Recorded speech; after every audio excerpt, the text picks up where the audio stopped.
Hello everyone, so in today's video I'm just going to explain to you what the following video is going to be about, because I lost a bit of footage and consequently I haven't got the start of it to show you.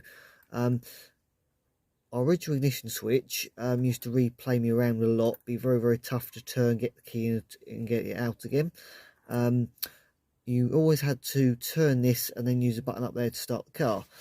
One day I hit the button a little bit harder without realising it and suddenly got the car to crank through the ignition switch and was like, oh, okay then.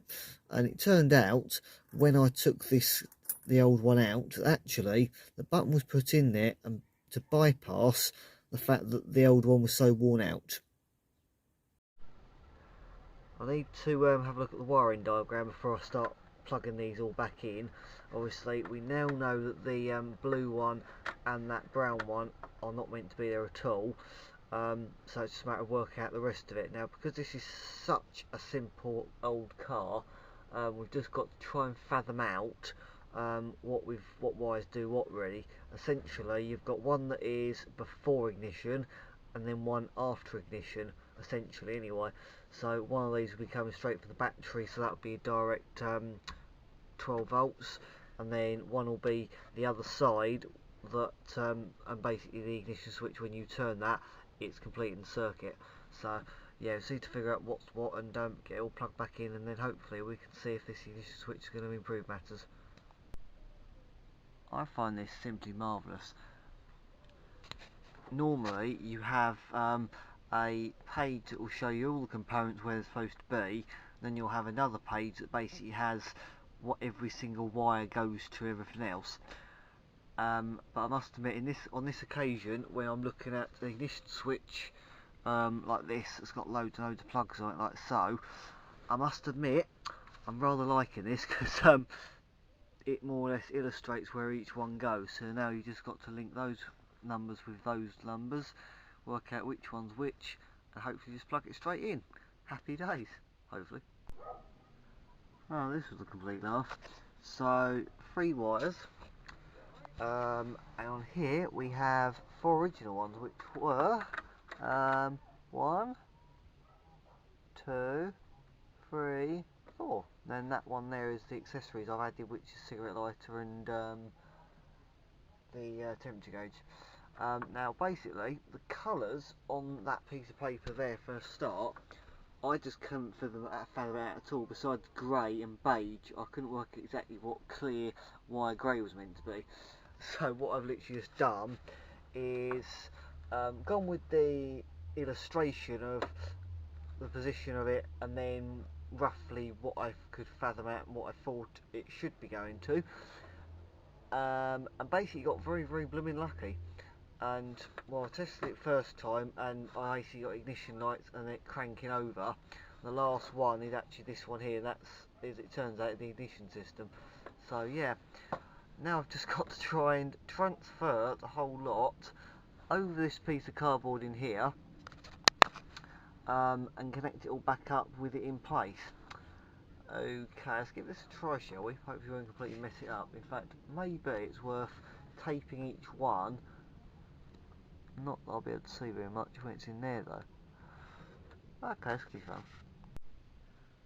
Well, to say this was fiddly would be under a century. I managed to get my fingers along those pliers in the gap, and basically I just pulled them off the switch on this side, put the switch through there, and just sort of looked at it in the same way again and thought, right, well this is where I started last time, one goes there and so on and so forth, and yeah, managed to get back on it. And then, believe it or not, the first time I went to test it, I forgot to put the battery back on, so didn't do a thing first time. But now, very nicely, it is nice and tight, it's very solid indeed, it's lovely. If you turn it on, everything lights up accordingly, which is lovely, and then turn the key, and like that.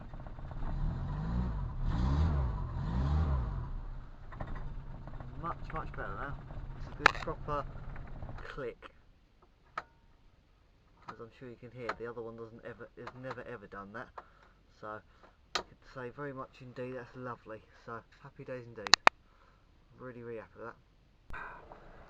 Next idea on the list, as I said, was transferring the controls from this little washer pump here to this button here, because it's right next to the wiper switch.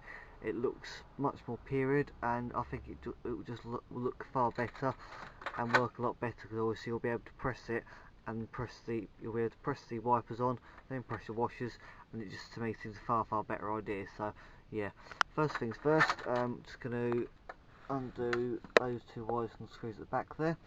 Then we'll take this switch here out, undo the wires from the back of it, little screwdriver, pair of cutters. I'll cut those crimps off, and then I'll just literally stick them in there. Hopefully the wire on that is long enough, because obviously I cut it to go there, so soon find out. This is turning into a little bit of a let's have fun with some wiring sort of day now. So I've worked out that the feed side is this brown one, actually goes into the back of the wiper switch on the feed side on that as well, using yet again one of these sort of female spades with the male sticking off one side of it. So then you'll obviously end up with essentially two males on one terminal.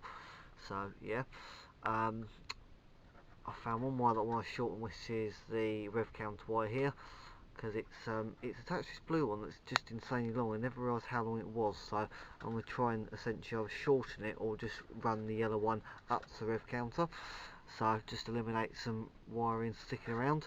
Then this is some aerial wire that's been fitted. Where the hell it goes to I couldn't tell you, but never mind.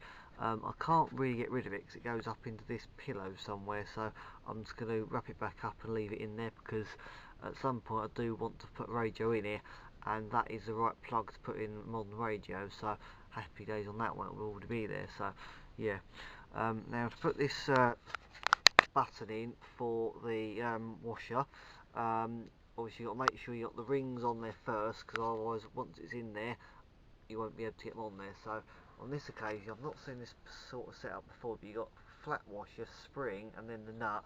Obviously it just stops it come undone, but normally I've never seen it have a spring washer in there, so never mind, it will make sure it ain't going to move, so happy days on that one. So now essentially, I think, at least, I don't think this one is particularly very fussy what way the wires go. I think essentially it's just a matter of you push that and it makes it all, it basically bridges the circuit over, so hopefully that'll be the case, but we'll soon find out, because I'm about to put it back in. So yeah, well, I've been a massive idiot, just got the wires in there, just went to put it all back in, and then realised that you probably noticed this in the last video, that I was a complete muppet. Those rings should be the other side of this panel up here. Oh, I'm such an idiot. Oh well, try and take it apart and put it back together again.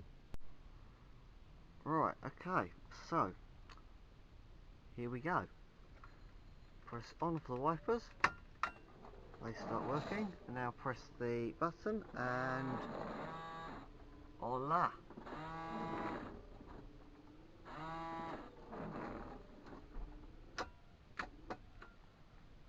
So now we have wiper switch, washer switch, both side by side. So now as we go into the row, we can press that one to wash and that one to wipe. I'm really happy with that, really happy indeed. So yeah, we've now sorted out some more wiring obviously, which is really good. I would like to try and find the backlight for the dash lights, which then means I can wire in the temperature gauge properly, and that will then allow me to see it when it's dark. I also still want to reduce the length of this wire here, which is for the rev counter, because I don't think we need all this extra wire, it's just dangling around. So let's get to that.